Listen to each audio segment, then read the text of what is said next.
উন্নয়নের কারিগর।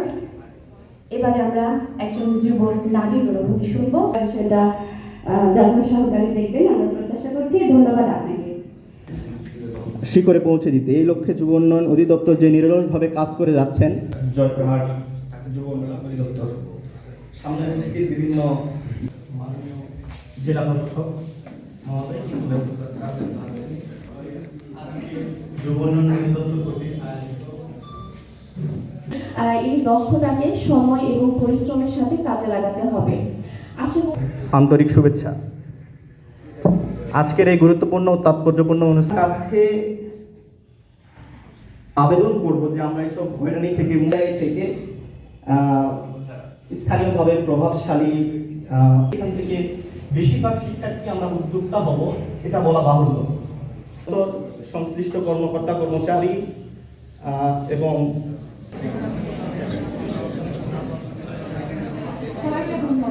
65%। অর্থাৎ এই সময় যদি বাংলাদেশ উন্নয়ন না করতে পারে তাহলে 2040 সালের পরে বাংলাদেশে কিন্তু অর্থাৎ এই 4টা গুণ যদি আপনাদের মধ্যে থাকে,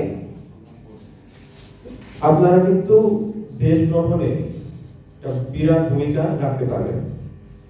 খুব বেশি না, 4টা: দক্ষতা, শৃঙ্খলা, দেশপ্রেম আর নৈতিকতা।